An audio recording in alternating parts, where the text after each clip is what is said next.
हाँ जी, welcome back guys. हम लोगों के पास बहुत सारे ऐसे एमएसएमईज आते हैं जिनको हमें ऑनलाइन ले जाना होता है, जिनका ऑफलाइन प्रेजेंस अच्छा होता है, बट वो चाहते हैं कि अब वो ऑनलाइन जाएं और ऑनलाइन जाकर अपने बिजनेस को एक्सपैंड करें।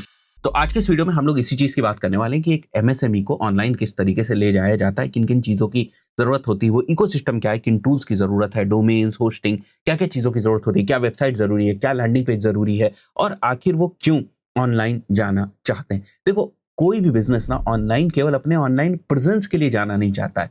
वो ये नहीं चाहता है कि केवल मेरी वेबसाइट सुंदर सी हो, वो ये भी चाहता है कि लोग मेरी वेबसाइट के ऊपर आए, यानी कि अल्टीमेटली ऑनलाइन जाने के बाद वो चाहता है कि उसकी ऑनलाइन मार्केटिंग या डिजिटल मार्केटिंग हो। तो उसी चीज को ध्यान में रख के आज के इस वीडियो में बड़ी बारीकी से समझेंगे कि एक एमएसएमई को ऑनलाइन जाने के लिए किन किन चीजों की जरूरत पड़ती।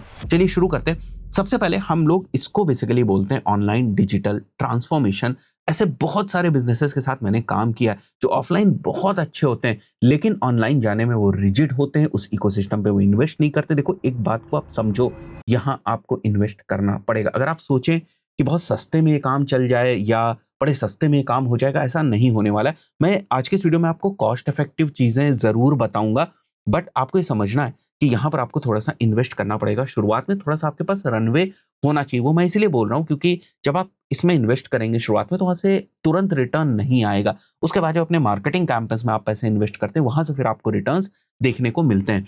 तो ये जो आप देख रहे हैं यहाँ पर, आपको एक डॉक्यूमेंट दिख रहा होगा, इसको हम लोग बोलते हैं एमएसएमई डिजिटल ट्रांसफॉर्मेशन डॉक्यूमेंट। ये एक रिक्वायरमेंट कलेक्शन डॉक्यूमेंट है या रिक्वायरमेंट कलेक्शन किट हम लोग इसको बोलते हैं। ये बिजनेस ओनर के साथ शेयर करी जाती है और इसमें बिजनेस से रिलेटेड सारी इंफॉर्मेशन जिसकी हमें जरूरत है उस बिजनेस को ऑनलाइन ले जाने में, वो होती है। अब इस डॉक्यूमेंट को हम हमारी ऑफिशियल वेबसाइट जो है learn.umartasky.com, जो हमारे कोर्सेज की वेबसाइट है, इसके डिजिटल प्रोडक्ट्स वाले सेक्शन में अपलोड कर देंगे। इसके अलावा हमारी एजेंसी की जो वेबसाइट है, दैट इज बेसिकली utdigitalmedia.com। तो वापस आते हैं इस डॉक्यूमेंट के ऊपर। अगर आप देखेंगे तो डॉक्यूमेंट के सेक्शन यहाँ पर हमें बिजनेस आइडेंटिटी आपकी समझनी होती है, product and services, customers and market, because इन्हीं के बेसिस पे हम डिसाइड करते हैं कि हम आपके लिए किस टाइप की वेबसाइट बनाएं, कौन से प्रोडक्ट या सर्विसेज अभी आपके लिए प्रायोरिटी है, आपकी केपीआईज क्या, आपके गोल्स क्या हैं, इस फाइनेंशियल ईयर में आपके क्या टारगेट हैं, आप क्या एक्सपेक्ट कर रहे हैं ऑनलाइन मार्केटिंग से। अब बहुत सारे लोग ना, उनको इन सब चीजों का पता ही नहीं होता। देखो, वो सीरियस नहीं है। अगर आप होमवर्क करके खुद नहीं आ रहे हैं तो हम मान के चलते हैं कि आप सीरियस नहीं है। बस आप ये सोच रहे हैं ठीक है,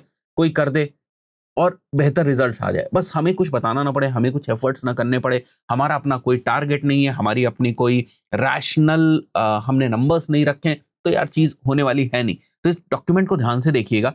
टर्म्स एंड ऑपरेशंस क्या होंगे, कॉम्पिटिटर एंड डिफरेंशिएटर्स क्या है, ये सब आपको प्रोवाइड करना पड़ेगा, क्योंकि ये हमें नहीं मिलेगा। अगर हम रिसर्च करने भी जाएंगे ना, तो हम उतना नहीं कर पाएंगे जितना आप कर के हमको दे सकते हैं, जितना आपको पता है। तो इसमें बड़ा टाइम लगता है, बड़ा एनर्जी रिसोर्सेज यहाँ पर इन्वेस्ट होती हैं, टीम्स प्रॉपर्ली बैठती हैं, फिर जाकर ये डॉक्यूमेंट जो है वो कंप्लीट हो पाते हैं।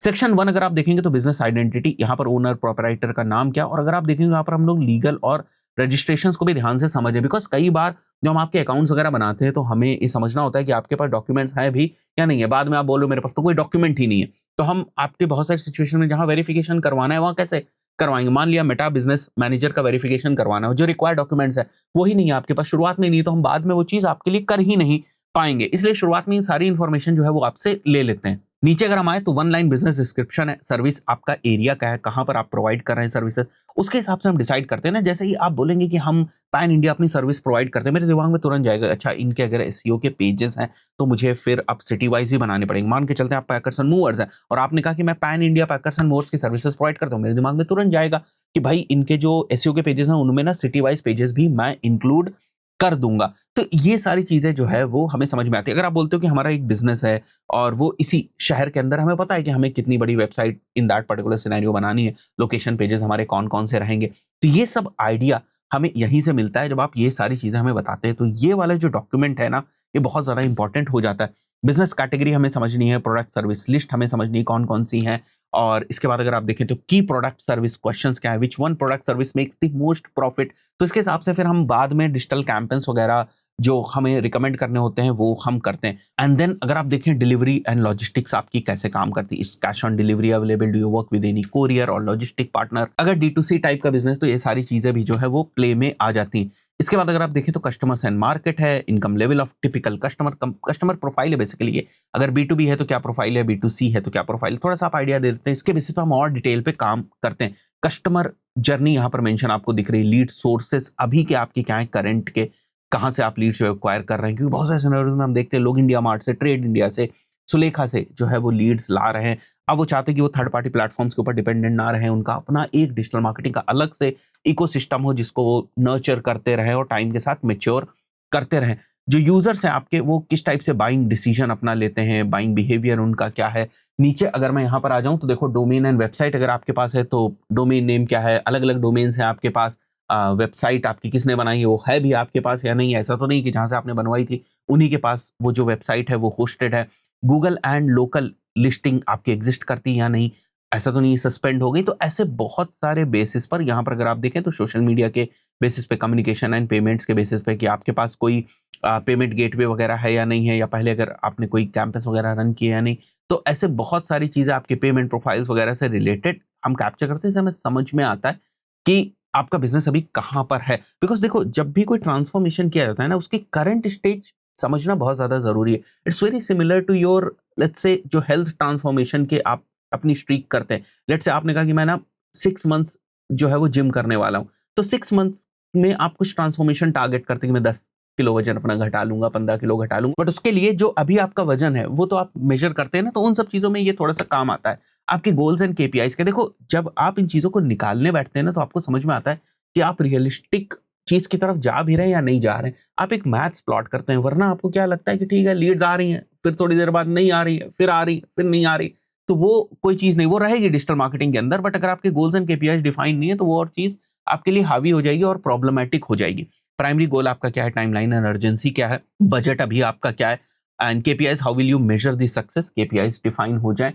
टीम एंड ऑपरेशंस अभी आपके पास क्या है, कोई इंटरनल टीम है या नहीं है, कोई पॉइंट ऑफ कॉन्टैक्ट है या नहीं है, कौन किस चीज़ के लिए रिस्पॉन्सिबल रहेगा। अभी आपके पास कंटेंट एसेट्स क्या है, ब्रोशर, लोगो, ये सारी चीज़ें, ठीक है। ब्रांड गाइडलाइंस अगर आपने कभी बनवाई है वो है या नहीं, customer testimonial, video reviews, because ये सारी चीज़ें हमें वेबसाइट पे भी डालनी होती है, तो उसके भी पॉइंट ऑफ व्यू से सारी चीज़ें जो है वो इम्पोर्टेंट हो जाती हैं। कॉम्पिटिटर्स एंड डिफरेंशिएटर्स, कॉम्पिटिटर रिसर्च जो अभी तक आपने करी है, वो हम देख लेते हैं और उसके बाद हम उसमें और ज़्यादा ऐड ऑन करते रहते हैं। तो काइंड ऑफ पहला ड्राफ्ट होता है जो क्लाइंट या प्रोस्पेक्ट की तरफ से हमारे पास आता है, और उसके बाद फर्दर फिर हम लोग इसके ऊपर आगे जो है वो काम करना शुरू करते हैं। तो ये चीज़ फिल होना हमारे लिए बहुत ज़्यादा इम्पोर्टेंट होती है शुरुआत में। उसके बाद जब काम शुरू होता है तो सबसे पहले किन चीज़ों के ऊपर काम होता है, आपकी जो डिजिटल प्रेज़ेंस है उसके ऊपर। यानी कि सबसे पहले आपके पास एक वेबसाइट होनी चाहिए। क्या साहब वेबसाइट इम्पोर्टेंट है? अगर वेबसाइट ना हो, केवल हम सोशल मीडिया के थ्रू चीज़ें करना चाहें, देखो सोशल मीडिया के थ्रू भी आप कर सकते हैं। मेरा केवल यूट्यूब चैनल है, ठीक है भाई साहब, यूट्यूब चैनल है, लोग मेरा वीडियो जो है वो देख रहे हैं, बट अगर उन्हें कुछ परचेज़ करना है, कोई इंक्वायरी करनी है, मेरे को कोई डेटाबेस बनाना है, मेरे को कहीं से लीड कैप्चर करनी है, कहाँ से मैं करूँगा? अगर फ़ोन नंबर दे दिया, ठीक है, फ़ोन वो कर देंगे, पर चीज़ें मिस भी तो हो सकती हैं, उनको इन्फॉर्मेशन भी तो कहीं चाहिए। तो वेबसाइट का होना बहुत ज़्यादा ज़रूरी है। आप ये मत सोचिए कि वेबसाइट उन्हीं लोगों की होती है जिन लोगों को D2C करना है। मैं बहुत ही बेसिक, बहुत ही सिंपल तरीके से आपको समझाने की कोशिश कर रहा हूँ कि उनको कुछ बेचना है अपनी वेबसाइट, तभी वेबसाइट होना ज़रूरी नहीं। एक बेसिक वेबसाइट होना बहुत ज़्यादा इंपॉर्टेंट है, बिकॉज़ उसपे फिर आप एसईओ कर सकते हैं। जैसे यहाँ पर आप देख सकते हैं, वेबसाइट के ही ऊपर आप लैंडिंग पेजेस बना सकते हैं। विदाउट लैंडिंग पेजेस आप एड्स नहीं रन कर पाएँगे, अभी मैं आपको बताऊँगा। वेबसाइट के लिंक्स को आप डिफरेंट लोकेशंस में यूज़ कर सकते हैं, ईमेल्स में यूज़ कर सकते हैं, अगर आप सोशल मीडिया कर रहे हैं, वहाँ पर यूज़ कर सकते हैं। आप देखिए ना, इस वीडियो के नीचे आपको हमारी सभी वेबसाइट्स के लिंक देखने को मिलेंगे। तो ऐसा नहीं, अगर मेरी वेबसाइट ना भी हो तब भी मेरे पास इंक्वायरीज़ आएँगी, बट फिर भी वेबसाइट का होना ज़रूरी है, बिकॉज़ हम अपनी सर्विसेज़, अपने प्रोडक्ट्स के बारे में वहाँ पर जो है वो मेंशन करते हैं। और आप एड कैंपेन्स रन ही नहीं कर पाएँगे वेबसाइट के बिना, आप एसईओ ही नहीं कर पाएँगे, तो डिजिटल मार्केटिंग करेंगे कैसे? तो वो दिमाग से बिल्कुल निकाल दीजिए कि वेबसाइट के बिना चीज़ें हो सकती हैं, केवल सोशल मीडिया के ऊपर चीज़ें हो सकती हैं, क्योंकि ऐसे क्वेश्चंस लोग हमसे पूछते हैं। एसईओ, एसईओ जिन लोगों को नहीं पता है, मैं आपको बताऊँ, जैसे कोई पर्सन जाता है गूगल के ऊपर, यहाँ पर सर्च करता है पैकर्स एंड मूवर्स इन लखनऊ, तो एसईओ करने से आपकी जो वेबसाइट है वो यहाँ पर रिजल्ट्स में ऊपर जो है वो आती है। जैसे यहाँ पर आप देखें, पोर्टर की वेबसाइट आ रही है। अगेन, कितना टाइम लगेगा, कितनी रिसोर्सेज लगेंगी, कितने पैसे लगेंगे, ये डिपेंड करता है किस कीवर्ड के ऊपर आप रैंक करना चाह रहे हैं और उस वक्त उसका कंपटीशन क्या है। डेफिनेटली ऐसा होता है कि जो थोड़े से कॉम्पिटिटिव कीवर्ड्स हैं, जहाँ पर कॉम्पिटिशन ज़्यादा है, वहाँ पर टाइम ज़्यादा लग सकता है। अब मैं देख लेता हूँ यहाँ पर, अगर मेरे सामने कुछ ओपन है तो मैं आपको डेटा दिखा दूँ। हाँ, ये देख सकते हैं, यहाँ पर एक वेबसाइट है। इसके ऊपर ना पिछले 3 मंथ्स के अंदर एसईओ से 51,000 से भी ज़्यादा क्लिक्स आई हुई हैं, और जो टोटल इंप्रेशंस आए हैं वो 2.35 मिलियन टोटल इंप्रेशंस आए हैं। अगर मैं कंट्रीज देखूं तो most of the traffic is from India, because ये इंडियन वेबसाइट, एग्जैक्टली मैं ब्रांड आपको नहीं दिखा सकता। तो ये होता है एसईओ। तो एसईओ से रिजल्ट आते हैं, वेबसाइट होगी तो एसईओ हो जाएगा। क्या सा छोटी वेबसाइट का एसईओ होता है? हाँ बिल्कुल, छोटी वेबसाइट का भी एसईओ होता है। और वो वेबसाइट जो लोकली काम कर रही है ना, उनको रैंक करना थोड़ा ज्यादा आसान होता है, बिकॉज वहां पर कंपटीशन कम होता है। जैसे पोर्टर को बीट करना मुश्किल है बिकॉज अथॉरिटी बहुत हाई है, लेकिन एक छोटी वेबसाइट को बीट करना आसान हो जाता है। जैसे एग्जाम्पल के तौर पे अगर मैं यहाँ पर दिखाऊं आपको, जैसे मेकअप स्टूडियो लखनऊ, अगर मैं ये टाइप करता हूं यहाँ पर, तो यहाँ पर जो आप वेबसाइट्स देख रहे हैं वो ऐसी वेबसाइट्स नहीं कि कोई बहुत बड़ी वेबसाइट्स हो, लाखों हजारों पेजेस वाली वेबसाइट्स हो। अगर आप देखेंगे तो कुछ ही पेजेस होंगे। जैसे सर्विसेज में गए तो कुछ सर्विसेज हैं, कुछ पेजेस आपको देखने को मिलेंगे, बहुत ज्यादा आपको पेजेस में देखने को नहीं मिलेंगे। अगर मैं साइट मैप के ऊपर जाऊं तो यहाँ पर आप देख सकते हो ये सारे डिफरेंट डिफरेंट पेजेस है, कुछ भी पेजेस नहीं है, 20 25 30 पेजेस हमें देखने को मिल रहा है, राइट। बट अगर आप पोर्टर के ऊपर जाए तो बहुत पेजेस होंगे। यहाँ पर देखिए बहुत ही कम सर्विसेज आपको देखने को मिल रही है, बिकॉज ये एक स्पेसिफिक लोकेशन में जो है वो ऑपरेट कर रहे हैं। तो वेबसाइट का होना is very important for the purpose of SEO, और उतना भी टफ एसईओ नहीं है। अगर प्रॉपरली स्ट्रैटेजिकली किया जाए तो 6 मंथ्स में आपको रिजल्ट जो है वो देखने को मिलते हैं, ठीक है। बहुत सारे लोग बोलेंगे कि अब एसईओ डेड हो गया, ऐसा कुछ नहीं है। जब तक सर्च इंजन रहेगा, जब तक लोग सर्च कर रहे हैं, अगर लोगों ने सर्च करना बंद कर दिया तब आप कह सकते हो कि एसईओ डेड हो चुका। अगर लोग सर्च कर रहे हैं, सर्च इंजन एग्जिस्ट कर रहे हैं, तो एसईओ एग्जिस्ट करेगा। उसमें थोड़ी सी मेहनत हमें ज्यादा करनी पड़ सकती है, बट एसईओ एग्जिस्ट करेगा। लैंडिंग पेजेस, अगर लैंडिंग पेजेस के बारे में आपको नहीं पता है, एग्जाम्पल के तौर पे अगर मैं आपको दिखाऊं, जो हमारी कंसल्टिंग का पेज है, अगर मैं वो आपको दिखाता हूं तो वो एक लैंडिंग पेज जैसा ही, मुझे अभी एड्स नहीं दिखे इसलिए मैं आपको ये दिखा रहा हूं। तो अगर मेरे को अपनी कंसल्टेंसी सर्विसेज को सेल करना होगा तो मैं इस लैंडिंग पेज के ऊपर लोगों को लेकर आऊंगा। ये बेसिकली हमारा लैंडिंग पेज कहलाता है, जहां पर डिस्ट्रैक्शन बहुत कम है। हमारी जो प्राइमरी वेबसाइट है वो ये है, बट कंसल्टेशन का एक बिल्कुल अलग सा पेज है कि अगर मैं ऐड चलाकर भी वहां पर ट्रैफिक लाना चाहूं तो मैं आसानी से ला सकता हूं। तो ये सारे पेजेस आपको बनाने पड़ेंगे। ये पेजेस कहां बनेंगे भैया? वेबसाइट के ऊपर बनेंगे। अब अगर आप देखो तो ये हमारी वेबसाइट है, इसके ऊपर लैंडिंग पेजेस भी हम रन कर रहे हैं। इसके ऊपर अगर आप देखें तो वेबसाइट का एसईओ भी किया जा रहा है, वेबसाइट भी हमारी एग्जिस्ट कर रही है, इसलिए वेबसाइट के ऊपर काम करना जरूरी है। अच्छा, बहुत सारे लोग शुरुआत में ना कस्टम कोडेड बहुत ही कॉम्प्लिकेटेड वेबसाइट की तरफ चले आते हैं। नहीं भाई साहब, मैंने हमेशा रिकमेंड किया है कि आप वर्डप्रेस से स्टार्ट करो। देखो मेरी वेबसाइट देखो आप, वर्डप्रेस पे क्या हम कस्टम कोडेड करके कॉम्प्लिकेटेड सी वेबसाइट नहीं बना सकते? बना सकते, बट जरूरत नहीं ना उसकी। इन्फॉर्मेशन वाली वेबसाइट है, वर्डप्रेस के ऊपर हमारा काम चल रहा है। अगर आप ई कॉमर्स शुरू करना चाहते हैं तो आंख बंद करके शॉपिफाई के ऊपर जो है वो चीजों को स्टार्ट कर दें। अच्छा, अगर आप हमारी वेबसाइट को देखोगे तो ये वेबसाइट, यहीं पर मैं होस्टिंग वगैरह के बारे में भी आपको बता दूं, अगर यूटी डिजिटल मीडिया को देखोगे तो ये वेबसाइट हमारी होस्टेड है। ये एक्सटेंशन से सारी चीजें पता चल जाती है, वेपलाइजर है ये एक्सटेंशन। तो ये वेबसाइट हमारी होस्टेड है होस्टिंगर के ऊपर। जैसे यहां पर देखिए आप, आपको होस्टिंगर दिख रहा है। अब हर बिजनेस जो ऑनलाइन जा रहा है उसके लिए चीज बहुत ज्यादा इंपॉर्टेंट है कि आप शुरुआत में अपनी डोमेन एंड होस्टिंग जो है वो सिक्योर कर लें खुद से। और जब भी किसी डेवलपर के पास जाएं कि वेबसाइट बनानी है, उसको आपको बोलना है कि हमारी होस्टिंग के ऊपर उसको होस्ट करना है और हमारे डोमेन को यूज करना है। और साथ ही साथ एक और चीज करके रखिएगा, जैसे फॉर एग्जांपल आपकी ब्रांड है यूटी डिजिटल मीडिया, जैसे मेरी ब्रांड है यूटी डिजिटल मीडिया, तो जनरली आप क्या करते हैं, utdigitalmedia.com ले लेते हैं, बट कोशिश करिए .in भी ले लीजिए, .co.in भी ले लीजिए, और इन डोमेन्स वगैरह को थोड़ा लॉन्गर पीरियड ऑफ टाइम के लिए लीजिए, बिकॉज रिन्यूअल कॉस्ट फिर हाई होती है। आपने 1 साल के लिए लिया, उसके बाद अगर आप इसको वापस लेने जाएंगे, ठीक है, अगले साल, तो फिर ये महंगा हो जाएगा। और ऐसा ना हो कि कोई दूसरा उस बीच ले ले। हम मान के चलते हैं, आप ये कह सकते हो कि सर हम इतने पॉपुलर भी नहीं कि कोई हमारा डोमेन ले लेगा, बट फिर भी क्यों चांस लो। बहुत सारे बिजनेस ऐसे होते हैं जिनके नाम बहुत कॉमन होते हैं, ठीक है। तो ये हो गया हमारा डोमेन, वो आपको स्टार्टिंग में ही ले लेना, और आपको होस्टिंग भी स्टार्टिंग में ही लेकर रख लेनी है। जो भी आपकी वेबसाइट से रिलेटेड काम होगा वो आपकी होस्टिंग के ऊपर होगा। होस्टिंग से आप एक्सेस दे सकते हैं सामने वाले को, और आपकी ही होस्टिंग के ऊपर जो है वो एक्सेस होना चाहिए। ऐसा ना हो कि वो अपनी होस्टिंग के ऊपर होस्ट करे। ये केसेस कई बार हम लोग के पास आ चुके हैं। क्लाइंट हमारे पास आता है एक एजेंसी को छोड़कर, अब उनकी वेबसाइट का ही एक्सेस वो हमें नहीं प्रोवाइड करे, क्योंकि हमें पीछे बैकएंड में बहुत सारे ट्रैकिंग वगैरह के कोड्स वगैरह डालने होते हैं, कुछ चेंजेस करने हैं, लैंडिंग पेज अपलोड करना है, उनका डोमेन थोड़ा सा पॉपुलर है वहीं पर हमें काम करना है। तो उस पर्टिकुलर सिनेरियो में अब उनसे जो है हमें होस्टिंग लेने में प्रॉब्लम हो रही, बिकॉज कुछ होगा उनका डिस्प्यूट, या अब वो उनके साथ काम नहीं करें तो वो होस्टिंग नहीं रिलीज करें। तो भैया वहां पैसा बचाने की कोशिश मत करिए। 3-4 हजार रुपए जो है वो खर्च होते हैं, इतने ज्यादा रुपए भी आपके नहीं खर्च होंगे साल के। बट होस्टिंग भाई साहब आप अपने रखिए। ये बिल्कुल वैसा ही है कि आपकी जो दुकान है, ठीक है, वो आपकी अपनी है और आपका सामान उस दुकान के अंदर है। ऐसा नहीं कि किराए की दुकान आपने ले रखी, वहां पर तो आप इन्वेस्ट करना चाहेंगे ना, तो वो चीज आप कर सकते हैं। होस्टिंग जो हमने ले रखी है वो होस्टिंगर के ऊपर ले रखी, आप भी चाहें तो होस्टिंगर के ऊपर ले सकते हैं। मैं प्रोसेस भी आपको दिखा देता हूं ताकि आप इसको लेकर रख लें एक बार। वेबसाइट जब भी आपको बनवानी हो इसी पे बनवाइएगा। तो आप आ जाइएगा सीधे hostinger.in/umar के ऊपर और यहां से आप होस्टिंगर की ऑफिशियल वेबसाइट के ऊपर आ जाएंगे। मैं आपको रिकमेंड करूंगा ये बिजनेस वाला प्लान लेना। इसमें आप 50 वेबसाइट्स को होस्ट कर सकते हैं। अगर आप और भी वेबसाइट्स लॉन्च करना चाहें तो आपके लिए कोई भी दिक्कत नहीं होगी। 50 वेबसाइट्स आप होस्ट कर सकते हैं। डोमेन आपको फ्री मिल जाता है, 50 GB NVMe स्टोरेज आपको मिल जाता है, डेली बैकअप्स आपको मिल जाते हैं और वर्डप्रेस को आप 1 क्लिक पे यहाँ पर बड़ी आसानी से इंस्टॉल कर सकते हैं। मैं सब कुछ दिखा देता हूँ आपको चूज प्लान के ऊपर जाना है। चूज प्लान के ऊपर जाने के बाद यहाँ पर आपको डिफरेंट मंथ्स सेलेक्ट करने का ऑप्शन मिलेगा। मिनिमम आपको 12 मंथ्स जो है वो सेलेक्ट करना है। आप कॉस्ट यहाँ पर देख सकते हो, आपको 4,233 रुपए दिख रही है। इसके बाद सिंपली आप यहाँ पर एक कूपन कोड डालें उमर और जो बेस्ट डिस्काउंट होगा मेरे कूपन कोड का वो आपको यहाँ पर मिल जाएगा। अब सिंपली आपको कंटिन्यू के ऊपर क्लिक करना है। गूगल से यहाँ पर आप लॉग इन कर लीजिएगा just to make a purchase. तो लॉग इन करने के बाद आपके सामने ये वाला जो डैशबोर्ड है वो आएगा। यहाँ पर सारी आप अपनी बिजनेस की डिटेल मेंशन कर दीजिएगा। अगर आपके पास जीएसटी नंबर है तो वो भी यहाँ पर मेंशन कर दीजिएगा। उससे अगर आपको इनपुट मिलना है तो वो मिल जाएगा आपका। कंटिन्यू के ऊपर क्लिक करेंगे, यहाँ पर डिफरेंट पेमेंट मेथड्स आपको देखने को मिल रहे हैं। जैसे हमारे लिए सबसे कॉमन यूपीआई पेमेंट मेथड है। मैं इसको ओपन करके आपको दिखा देता हूँ यहाँ से और एक पेमेंट भी मैं कर देता हूँ।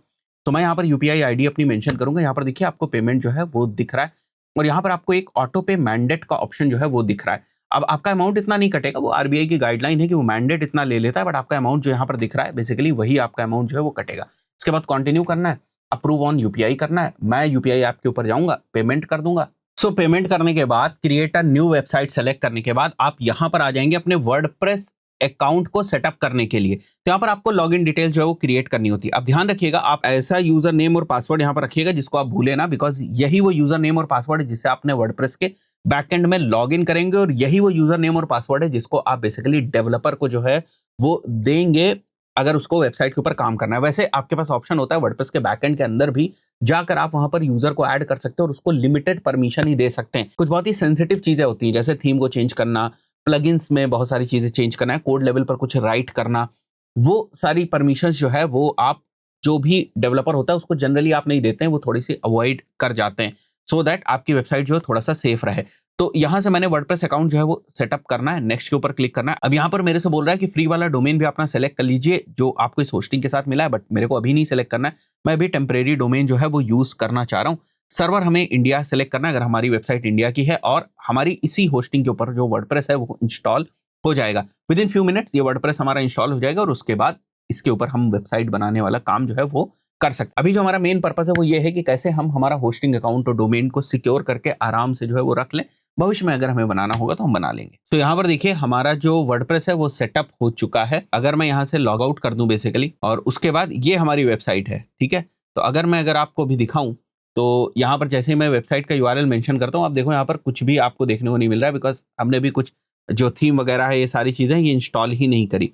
और इसके बाद WP एडमिन आप यहाँ पर टाइप करेंगे और अपना यूजर नेम और पासवर्ड जो है वो यहाँ पर मेंशन करके वापस जो है वो इसके अंदर लॉगिन कर सकते हैं जैसे मैंने आपको यहाँ पर लॉगिन करके दिखाना है। इसके बाद जो मैं यूजर्स वाली चीज आपको बता रहा था वो यहाँ पर है। देखो आप ऐड यूजर करेंगे तो आपके पास ऑप्शन होता है कि एक नया यूजर बना दें और उसको क्या रोल जो है वो आप प्रोवाइड कर रहे हैं। तो यहाँ पर देखिए आप एडमिन वाले रोल के पास ही सारी पावर जो है वो होती है। तो इस वाले रोल को थोड़ा सा अवॉइड करना है, हर किसी को नहीं देना है ना। ये तो आपकी वेबसाइट वाली बात हो गई। हम लोग वापस आते हैं डिजिटल ट्रांसफॉर्मेशन के ऊपर। तो और कौन कौन सी चीजें इंपॉर्टेंट है गूगल माई बिजनेस, इससे बढ़िया आरओआई शायद ही कोई डिजिटल मार्केटिंग चैनल जो है वो प्रोवाइड करता हो। गूगल माई बिजनेस क्या है, जैसे अभी हम लोगों ने यहाँ पर देखा था ना, मेकअप स्टूडियो लखनऊ में टाइप करता हूँ, यहाँ पर जो डिफरेंट रिजल्ट्स आपको देखने को मिल रहे हैं ना, ये गूगल माई बिजनेस के रिजल्ट्स हैं। तो लोकल बिजनेस के लिए जिनकी शॉप होती है, सैलून है, डेंटिस्ट चेन है, स्कूल है, प्ले ग्रुप है, किंडरगार्टन है, इन सब टाइप के बिजनेसेस के लिए बहुत ही इंपॉर्टेंट होता है। अब लोग क्या करते हैं, सीधे सीधे अपने गूगल में सर्च करेंगे मेकअप स्टूडियो लखनऊ, यहाँ पर बहुत सारी चीजें दिख जाएंगी, इसके ऊपर क्लिक करेंगे और यहीं से वो कॉल कर देते हैं। सो बेसिकली होता क्या है कि गूगल माई बिजनेस लिस्टिंग से कॉल्स बहुत ज्यादा आती और कुछ इसमें एफर्ट्स नहीं करने, ये फ्री होता है। बस इस बात का ध्यान रखना है कि रेगुलरली अपनी लिस्टिंग को मेंटेन करते रहें, वहां पर कुछ चीजें डालते रहें, जेन्युइन आपको रिव्यूज मिलते रहें, राइट इन्फॉर्मेशन डालते रहें, लोग विजिट कर रहे हैं, इमेजेस वगैरह अपलोड करते रहें। ज्यादा कुछ इसमें करने की जरूरत नहीं, थोड़ा बहुत एक दो जगह कीवर्ड्स वगैरह डालने होते हैं, दैट्स इट। ये रैंक करने लगता है और ये प्रॉक्सिमिटी के ऊपर बेसिकली काम करता है। कहने का मतलब ये है कि आप बहुत कुछ इसमें नहीं कर सकते, अगर आपका बिजनेस उस लोकेशन में आता है और यूजर उसके अकॉर्डिंग ही चीजों को सर्च करे, उस पर्टिकुलर सिनेरियो में आप रैंक कर जाते हैं। जैसे अगर मैं मेकअप स्टूडियो सर्च कर रहा हूं तो गूगल को पता है कि मेरी लोकेशन क्या है, गूगल नोस कि मैं अभी कहां पर बैठा हूं। जैसे यहाँ पर आप देख सकते हो अलीगंज लखनऊ में बैठा हुआ, तो ये लोकेशन जो है वो गूगल को पता है ना। इसके आसपास जो भी कुछ set of Google my business की लिस्टिंग होगी मेकअप स्टूडियो से रिलेटेड, वो लिस्टिंग मेरे को यहाँ पर देखने को मिल जाएंगी। कुछ रैंकिंग के थोड़े बहुत फैक्टर्स होते हैं, उन चीजों को अगर आप ध्यान रखेंगे तो आप भी टॉप 2 टॉप 3 में रैंक हो जाएंगे। और अगर आप टॉप 2 टॉप 3 टॉप 4 में भी रैंक करें तब भी आपके पास जो कॉल्स हैं वो अच्छी खासी आती है। डेफिनेटली हाँ, टॉप 1 के पास तो ज्यादा कॉल्स आती हैं। तो ये बड़ा अच्छा एक सोर्स है of generating calls and all. हर किसी को ये करना चाहिए, इसके लिए कोई एजेंसी वगैरह करने की जरूरत नहीं, खुद ही आप इसको मैनेज कर सकते हैं। गूगल में बिजनेस के ऊपर अकाउंट बनाइए, प्रॉपर राइट इंफॉर्मेशन जो है वो मेंशन करिएगा। अगर आपका बिजनेस फिजिकल लोकेशन पे बहुत ज्यादा डिपेंड करता है, लोग सर्च करके आते हैं, कोचिंग इंस्टीट्यूट्स वगैरह हैं, तो उस पर्टिकुलर सिनेरियो में ये चैनल आपके लिए बहुत ज्यादा यूजफुल हो सकता है। इसके बाद सोशल मीडिया प्रोफाइल्स बहुत ज्यादा इंपॉर्टेंट। इंस्टाग्राम वगैरह पे काम करना शुरू कर दें। किसी भी टाइप का आपका बिजनेस हो, आप काम करें। जैसे मैं अगर आपको हमारा इंस्टाग्राम अकाउंट दिखाऊं, जैसे मैं अपने इंस्टाग्राम अकाउंट के ऊपर एक बार आ जाता हूं, तो यहां पर अगर आप देखेंगे अभी रिसेंटली हम लोगों ने कुछ कंटेंट डालना शुरू किया। मैं आपको थोड़ी सी एनालिसिस दिखाता हूं। ये मैंने कंटेंट डाला यहाँ पर, इसकी इनसाइट्स हम लोग देखते हैं। अगर आप देखो तो 25,000 व्यूज आ गए। एक वीडियो अगर हम यूट्यूब के ऊपर डालते हैं उतने ज्यादा व्यूज नहीं आते हैं। और थोड़ी सी मेहनत जरूर लगेगी कंटेंट को क्रिएट करने में। आप अपने बिजनेस के अकॉर्डिंग एजुकेशनल कंटेंट जो है वो डाल सकते हैं, थोड़ा बहुत जेनरिक कंटेंट भी आप जो है वो डाल सकते हैं, बट बिना मतलब मोटिवेशन कोट्स और वो सब डालने की जरूरत नहीं है। लोग आपको एज अ मोटिवेशनल स्पीकर नहीं जानते हैं, तो आपको मोटिवेशन देने की जरूरत नहीं है। उसके लिए बहुत सारे दूसरे चैनल सोर्सेज जो है जिनसे लोग उस चीज को कंज्यूम करते हैं। आप तो वो चीज बताएं जो आपका प्रोस्पेक्ट कस्टमर सुनना चाहता है। जैसे मेरे चैनल के ऊपर मैं डिजिटल मार्केटिंग की बात करता हूँ, तो वो आप अपने इंस्टाग्राम चैनल के ऊपर या अपने यूट्यूब चैनल के ऊपर बात कर सकते हैं। धीरे धीरे कंटेंट आप डालेंगे तो उससे आपको बहुत ज्यादा रीच भी मिलती है और धीरे धीरे उसकी वैल्यू जो है वो बढ़ती चली जाएगी। अगर आप देखें तो यहाँ पर इंटरेक्शंस कितने हैं, अकाउंट रीच मैंने आपको दिखाई, कितने लोगों तक ये जो है वो रील पहुंची हुई है।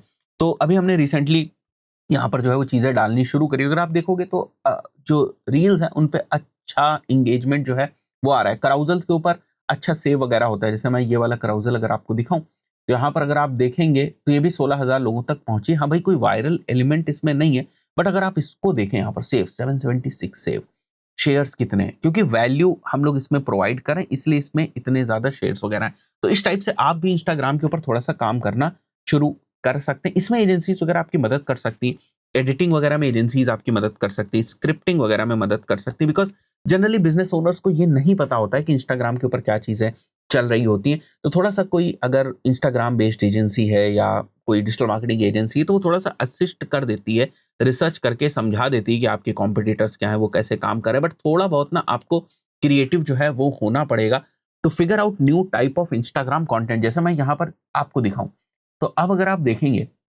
जैसे यहाँ पर, तो यहाँ पर मैं कोई एजुकेशनल कंटेंट नहीं दे रहा हूँ। मैं एक इवेंट में गया था, मैंने सीधे यहाँ पर लिख दिया एक सॉन्ग चलाकर, अगर आप देखेंगे तो मैं सी लिखूं तो कन्वर्जन आ जाए। और आप देखेंगे तो पिछले शायद 10-20 रील्स में सबसे ज्यादा यही रील जो है वो चली हुई है। मैं यहाँ से आपको दिखाता हूँ तो थोड़ा सा आपको चीजें जो है वो समझ में आएंगी। यहाँ पर आ जाते हैं, देखो 32,000 व्यूज यहाँ पर आए हुए हैं। और अगर मैं आपको यहाँ पर दिखाऊं, देखो 42,000 के आसपास जो है व्यूज आए हुए हैं।